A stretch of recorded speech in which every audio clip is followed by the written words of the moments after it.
Pak Ustadz, bagaimana cara husnuzon terhadap takdir Allah? Terkadang yang namanya manusia nih, asa an takrahu syai'a, boleh jadi kau benci pada sesuatu, wa yaj'alallahu fihi khairan katsira. Kau benci, di balik benci itu ada kebaikan yang luar biasa. Ikut latihan paskibraka, sudah hampir mau, tiba-tiba batal, sakit hati, benci, kenapa nasib begini? Rupanya skenario Allah indah. Dipanggil sama Pak Kapolres, diuruskan ke Jakarta, terbang ke Jakarta.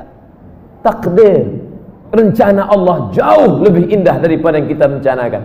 Tapi jangan gara-gara ini besok tidur jam 8 tarik selimut, kau tak pergi kerja, rencana Allah jauh lebih indah. Usaha, doa, tawakal, niat baik, cakap baik, buat baik. Datang baik berarti dari Allah, datang tak baik, sabar, Allah sedang menguji. Oleh sebab itu maka kita hanya berusaha, al-insanu mudabbir wallahu muqaddir, Allah yang menetapkan final akhirnya. Jangan pernah berhenti berusaha, jangan pernah suudzon pada Allah Subhanahu wa taala. Kalau sudah terjadi tak sesuai dengan keinginan, qaddarallah. Kalau sudah terjadi tak sesuai dengan kehendak, apa yang keluar dari mulut kita? Qaddarallah. Ucapkan qaddarallah, sudah takdir Allah, qaddarallah.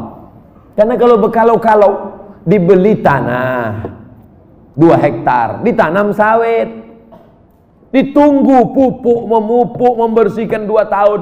Begitu panen, datang orang lain ngambil. Ini sawit saya, ini tanahnya, ini surat dari BPN. Apa tak gila gitu? Tiap malam, tiap pagi, kenapa nanam sawit? Kenapa nanam sawit? Kenapa nanam sawit? Kenapa nanam sawit? Qaddarallah, sudah selesai. Game is over. La ta'jaz, jangan lemah. Karena sekali kau berkata kalau, akan disusul kalau. Itulah orang kena insomnia, tak tidur-tidur malam. Kurik-kurik. Pergi ke psikiater. Pak psikiater, ya aku sudah tak tidur berapa lama? Sudah 2 malam tak tidur. Kata psikiater, aku 2 bulan tak tidur dah. Parah pula aku dari kau lagi.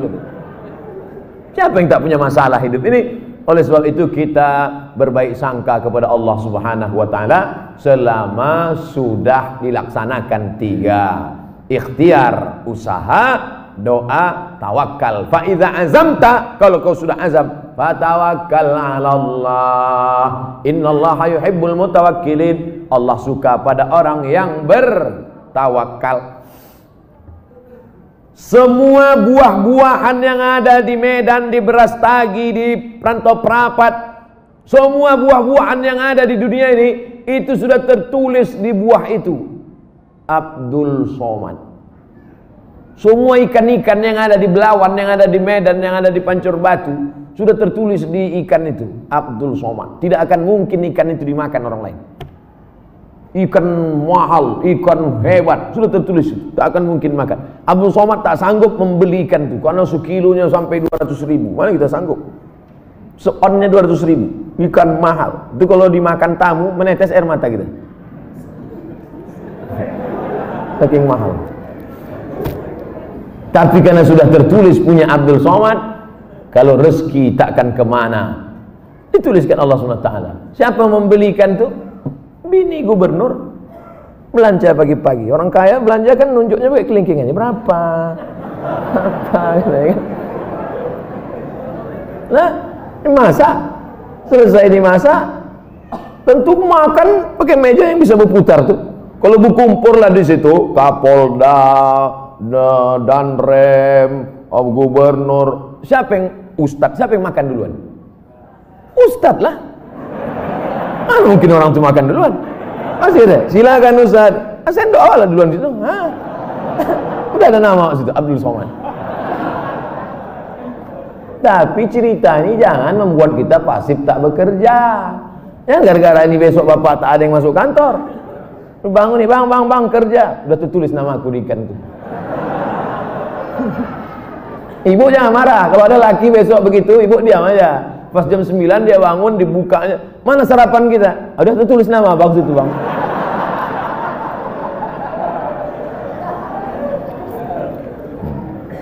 Orang yang pakai akal-akal itu pakai akal juga kita balasnya, tak main ayat hadis sama dia. Ustaz, kalau sudah wudhu terus makan, wudhunya batal apa tidak? Mana pula makan batalkan wudhu, kecuali makan sambil kentut. Makan tidak membatalkan wudhu. Beli buku judulnya Fikih Islam Sulaiman Rasyid. Saya ulang sekali lagi, Fikih Islam Sulaiman Rasyid, bahasa Indonesia. Syekh Sulaiman Rasyid orang Lampung, tamat dari Al-Azhar Mesir 1935. 10 tahun sebelum Indonesia merdeka dia sudah tamat Al-Azhar Mesir. Jabatan terakhirnya rektor di Lampung, IAIN Lampung. Fikih Islam simple sederhana, supaya tahu mana rukun, mana syarat, mana wajib, mana makruh, mana membatalkan. Setiap rumah mesti punya buku ini. Ini fikih yang simple, murah, harganya 40.000. Kalau naik saya tak tanggung jawab.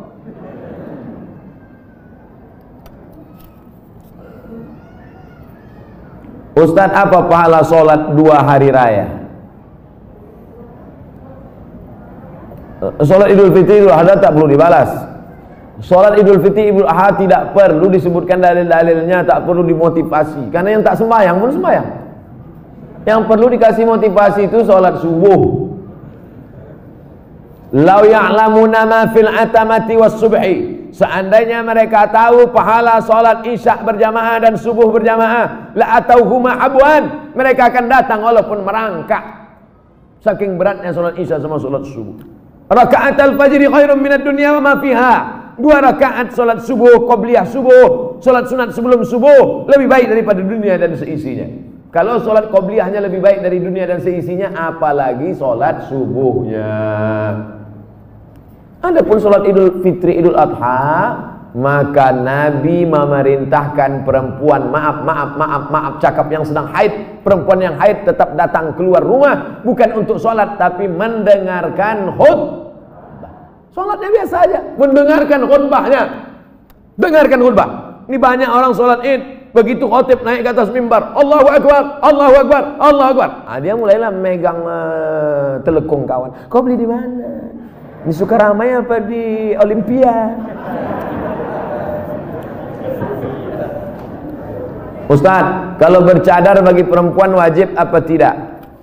Ada namanya Syekh Twigri, tempatnya di Riyadh, Saudi Arabia. Kata dia cadar itu wajib.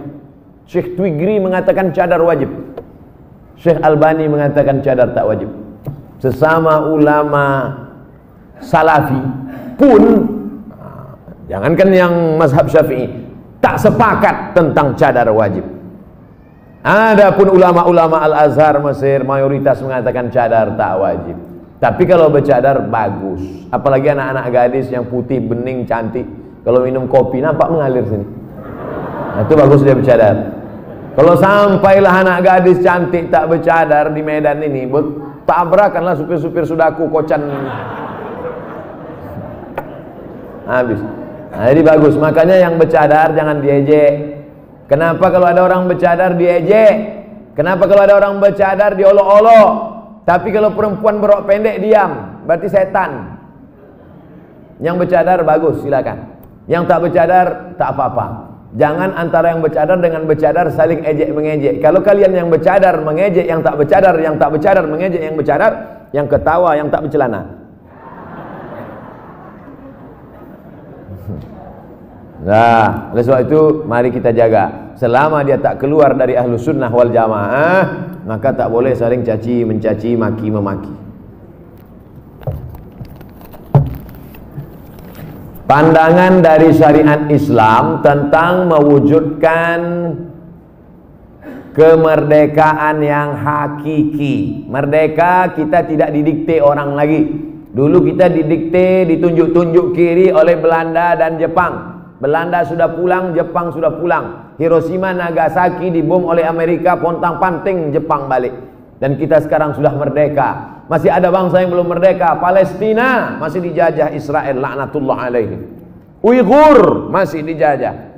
Rohingya masih dijajah, Patani masih dijajah, Septa Melilia masih dijajah. Kita sudah merdeka, bangsa Indonesia di pembukaan Undang-Undang Dasar atas berkat rahmat Allah yang Maha Kuasa dan keinginan luhur bangsa Indonesia. Dengan ini menyatakan kemerdekaan, karena penjajahan di atas dunia harus dihapuskan karena tidak sesuai dengan pri kemanusiaan dan pri keadilan. Bebas dari penjajah sudah, tapi kita perlu lebih hebat lagi, bebas mengatur hasil alam kita untuk kita, supaya anak-anak kita tidak lagi memikir ada anak yang bunuh diri karena tidak bayar SPP, malu diejek kawan-kawannya. Padahal mestinya pendidikan gratis, 20% sudah dialokasikan pemerintah. Ada orang yang mesti ngantri hanya untuk mencari pekerjaan sebagai driver transportasi online. Bukan hina pekerjaan ini, halal, baik,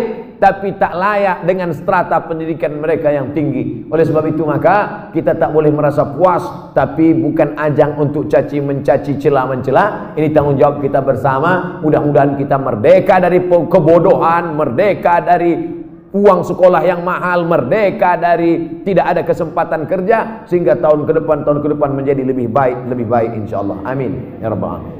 Mengisi kemerdekaan itu, peringatan 17 Agustus itu dengan syukur pada Allah, karena kemerdekaan itu rahmat Allah. Ini sekarang banyak orang mensyukuri kemerdekaan, laki dipakainya baju bininya main bola pakai daster. Apa ini?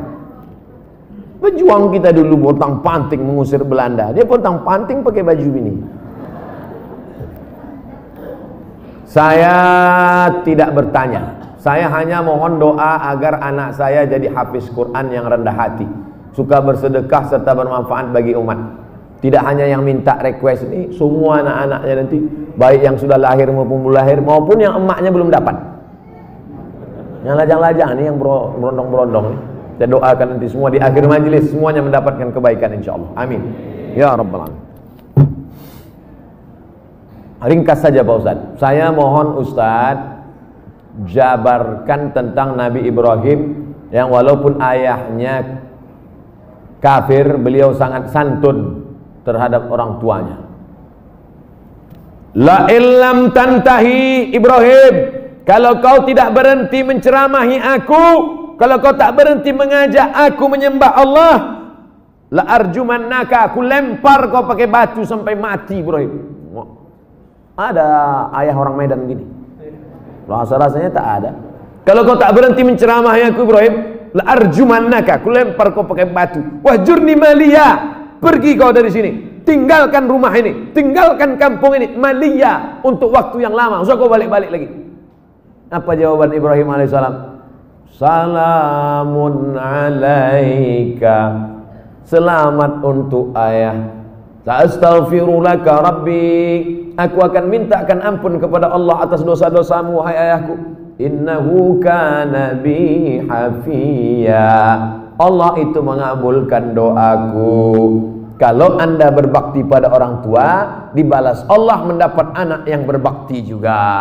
Apa balasan Allah terhadap budi baik Ibrahim? Dapatnya 2. Kau buat 1, ku balas 2. Ibrahim dapat balasan 2. Lahirlah Ismail dengan dites Ibrahim, dibawanya pisau. Ya bunayya, wahai anakku, inni ara fil manam, aku tengok dalam mimpiku malam tadi, anni azbahuka, aku menyembelih lehermu. Fanzur madza tara, apa pendapatmu? Bapak kalau mau ngetes anak bapak sesoleh anak Ibrahim, balik dari sini ambil pisau. Ya bunayya, wahai anakku, anni ara fil manam, aku tengok dalam mimpiku malam tadi, anni azbahuka, aku sembelih lehermu. Fanzur madza tara, what is your opinion oh my son? Gilo ya kata dia. Apa jawab Ismail? Ya abati, wahai ayahku, if'al ma tu'mar, laksanakan apa yang diperintahkan Allah. Satajiduni insyaallah minas sabirin, insyaallah aku menjadi anak yang sabar. Dosa minum khamar boleh jadi di dunia tak dapat, di akhirat dibalas. Dosa sabu-sabu boleh jadi di dunia tak dapat, di akhirat dibalas. Tapi dosa durhaka pada orang tua, dua-dua dapat. Di dunia dapat, di akhirat dapat. Waspadalah.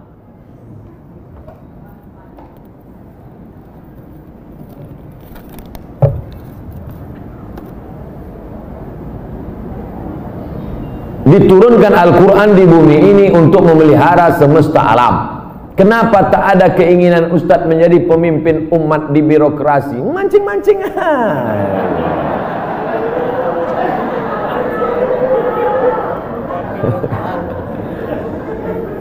Saya ini bukan Ustadz jadi-jadian. Nih aku kasih tahu. Saya dari kecil memang sudah dipesankan datuk-datuk saya, cucuku yang ini mesti sekolah agama. Cucuku yang satu ini untuk sekolah agama. Yang lain mau sekolah dokter, mau jadi pengacara, mau jadi jaksa, mau jadi hakim, mau jadi polisi, mau jadi tentara. Makanya sepupu saya ada yang polisi, ada yang tentara, ada yang jaksa, ada yang guru. Tapi saya memang dipesankan, cucuku yang satu ini mesti sekolah agama. Nah, jadi pilih yang lain-lain. Jangan sakit hati. Banyak lagi yang lebih mantap-mantap, hebat-hebat.